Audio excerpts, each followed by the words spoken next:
Imagine this. You are 26. By all external metrics, you are on track. You have the job, the diploma, the curated social life. Yet every morning, a hollow stillness greets you before the screen lights up. You are performing a version of success that feels like a costume 2 sizes too small. The world calls this burnout or anxiety, but you sense it's deeper. It's a quiet, screaming question. Is this all there is? Conventional wisdom tells you this is just a phase, to keep grinding.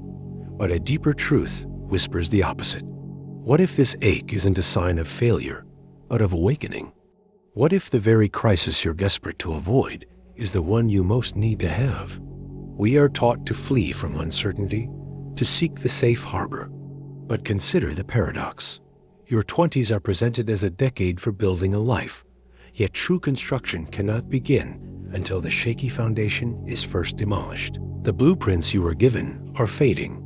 The materials feel flimsy. This is not a mistake. This is the signal. What if the mounting pressure, the sleepless nights, the directionless dread, the envy for paths not taken is not a breaking point, but a breaking open? The first crack letting in a dangerous, necessary light. The great question isn't how to survive this. It is, do you have the courage to lean into the tremor, to let the whole carefully constructed facade fall, so something real can finally be built in its place? This crisis persists not because you are broken, but because you are living in answer to a question you never consciously asked. The blueprint you inherited, climb, acquire, optimize, was drafted by forces unseen. The ghost of industrial-era productivity grafted onto a digital age, a culture that pathologizes stillness, and a marketplace that profits from your uncertainty. Your psyche is not failing to adapt to the world. It is recoiling from a script that denies its depth. Philosopher Søren Kierkegaard diagnosed this as the despair of not willing to be oneself. You feel the tension between the crowd self, crafted for likes and resumes, and the authentic self, which speaks in the language of longing and dread. Carl Jung warned of this. The greatest and most important problems of life are all in a certain sense insoluble. They can never be solved, but only outgrown. You are trying to solve the crisis with a new job, a new city, a new partner, but it demands to be outgrown. It is a birth. The modern world, as Aldous Huxley foresaw, distracts you with a revolution of noise from this essential labor. It sells you mindfulness as a tool for better productivity, not for deeper inquiry. It convinces you that the haunting void within is a problem to be medicated or monetized, rather than the sacred ground of your becoming. This is the hidden trap. You've been taught to seek a cure for the very symptoms that are guiding you toward a necessary death and rebirth. The pressure builds because the authentic self is a truth teller. It will sabotage a life of lies, brick by silent brick. If this unraveling resonates, consider subscribing.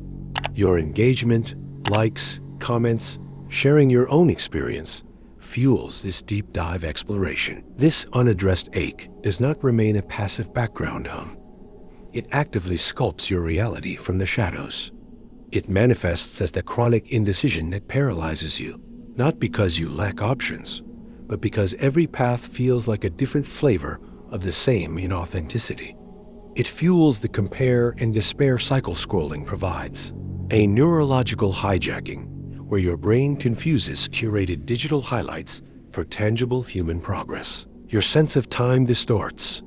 Years feel simultaneously wasted and fleeting, a phenomenon philosopher Martin Heidegger described as the tranquilized unease of inauthentic existence.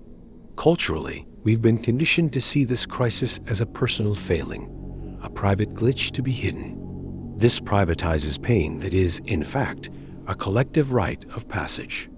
The consequence is a profound isolation, where you believe you are alone in the labyrinth. This silence becomes a self-fulfilling prophecy, reinforcing the very system that created the maze. Your energy is drained not by the work itself, but by the immense psychic labor of holding together a persona that is cracking. You become a ghost in your own life, watching yourself perform, a subtle dissociation It is the mind's last resort against a reality it cannot fully endorse. The trap tightens silently. Each year you avoid the core tension, your life becomes more a monument to potential, less a vessel for presence. The dreams not pursued don't vanish. They calcify into resentments, regrets, and a haunting narrative of what if. Your world subtly narrows, built for comfort, not for meaning. And the most terrifying consequence? You get used to it. The crisis dulls from a sharp scream into a permanent, low-grade fever of the soul, a life quietly acquiesced to, rather than boldly claimed. The rebellion begins not with a grand gesture, but with a radical internal declaration. You will no longer pathologize your pain. You will stop asking, "How do I fix this feeling?" and start asking, "What is this feeling trying to tell me?" This is the pivot from resistance to reverence. Your crisis is not an enemy to defeat, but a ruthless, loving guide. The first act of freedom is to sit with the hollow stillness without reaching for a phone, a plan, or a distraction. Let it speak. Its first words will be terrifying, for they will demand the dismantling of your idols, the prestige, the people-pleasing, the borrowed dreams. Emulate the philosophers who courted darkness to find their light. Like Nietzsche's Zarathustra, you must go into your depths, for one must still have chaos in oneself to be able to give birth to a dancing star. Your chaos is the raw material. This is counterintuitive work. You must consciously choose the uncertainty you've been fleeing. Say no to the good path and make space for the true one, even when you cannot yet see it. Withdraw your energy from the performances that drain you. This creates a vacuum, and nature abhors a vacuum. Into that silent, empty space, your first authentic impulses will timidly emerge. This is the stage of active deconstruction. It is messy, non-linear, and judged harshly by a world that values tidy production. You are not finding yourself. You are unbecoming everything that isn't you. The power you reclaim is not control, but sovereignty, the right to author your own meaning from the raw, unsettling truth of your own experience.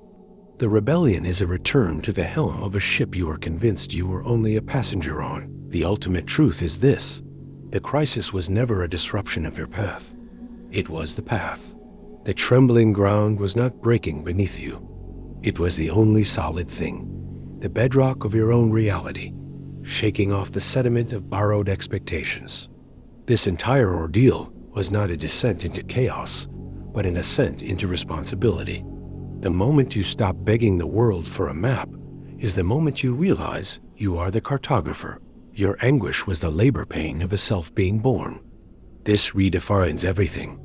The successful life you envied was often just a longer, quieter crisis, postponed. You, in your conscious unraveling, have chosen the more direct, though more brutal, route to authenticity. As Viktor Frankl, who found meaning in the depths of Auschwitz, wrote, "What is to give light must endure burning." You have been enduring the burning. The light is the unwavering knowledge that you alone hold the authority to validate your own existence. No external achievement will ever echo in the chamber of your soul unless you built the chamber yourself. So stand in the ruins of the life you thought you should want. Feel the liberating terror of the blank page. This is not emptiness. It is pure potential, humming with the frequency of your true nature. The haunting question that began this journey now transforms into a quiet mantra: here I am. And from this raw, real place, I will begin. The crisis ends not with an answer, but with a deeper, more beautiful question, one you are finally brave enough to live. If this final truth landed with the weight of something real, subscribe to continue the journey. Let us know in the comments what broke open for you. Your reflections forge a community built on depth, not distraction.